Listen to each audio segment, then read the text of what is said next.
डरता तो मैं किसी के बाप से नहीं, तो लेकिन क्योंकि मैंने उन्हें कल ही नोटिस कराया उन्हें कि औकात में रहो, इतने कमजोर भी नहीं ना हमारे गले में पट्टा कि हम तुमसे दब जाएंगे। तो उन्होंने चलाया कि चंद्रशेखर का बयान, विवादित बयान, कि हम भारत बंद करना जानते हैं तो भारत जलाना भी जानते हैं। कोई उनसे पूछे कम वक्तों थे। अबे देश हमारा, हम इस देश के मूल निवासी शासक, हम एक प्रथम और अंत भारतीय, हम इस देश को मजबूत करना चाहते हैं, हम इस देश को जलाएंगे? हम तो जलाने वाले की भी आंख निकाल लें। मेरे पिताजी तो प्राइमरी स्कूल टीचर थे, माँ हाउस वाइफ थी। उन्होंने दूध बेच के, खेती करके किस तरह से हमें पाल पोस के बड़ा किया। तो हमें बहुत घमंड नहीं है किसी चीज का, हम तो गरीब परिवार से आए हैं और आज भी अपनी हैसियत को जानते हैं। लेकिन हम ये काम क्यों कर रहे हैं? मैं जब फील्ड में जाता हूं तो मुझसे सुरक्षा वाले साथी कहते हैं कि बस आप किसी से हाथ मत मिलाना, किसी के बहुत करीब मत जाना, कि हमें इतना मौका मिलना चाहिए कोई आप पे गोली चला दे या कोई आप पे चाकू चला दे तो हम उसको कवर कर पाए। लेकिन मैं जब उन लोगों में जाता हूं तो मैं उनको देखता हूं कि वो इच्छा लेके बैठे हैं कि ये हमसे मिलने से कतराएगा नहीं।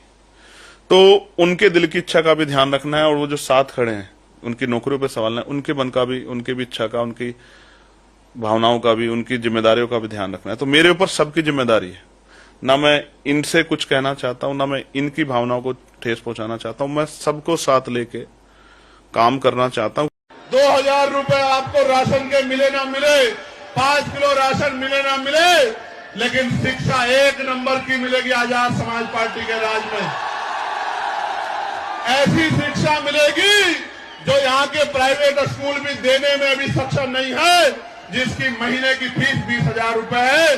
मैं संकल्प लेके कहता हूं कि हम लोग करके दिखाएंगे कि गरीब के बच्चों को ऐसी शिक्षा मिलेगी कि अमीर के बड़े बड़े स्कूल, अमीरों के बड़े बड़े स्कूल में पढ़ने वाले बच्चे भी गरीबों के बच्चों का मुकाबला नहीं कर पाएंगे।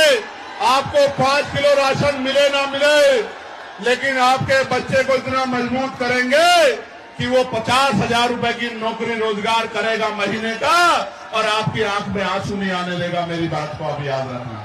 आपने 2-2.5 घंटे धूम में खड़े होकर बता दिया कि जिस संगठन का सिपाही अपने नेता के सम्मान में 4-5 घंटे धूम में खड़ा हो सकता है, वो गांव-गांव जाके अपने पैरों के भरोसे आजाद समाज पार्टी को घर घर भाई के हाथों को मजबूत आजाद समाज पार्टी का लोहा बनवा।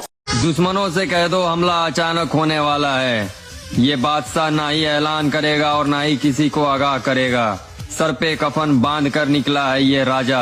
अब ना ही कोई समझौता होगा और ना ही किसी से सुलह करेगा। और जिसकी मोहब्बत में अपनाई थी शराफत वो रानी अब जा चुकी है लाला। अब न जाने ये बादशाह किस किस की सल्तनत तबाह करेगा।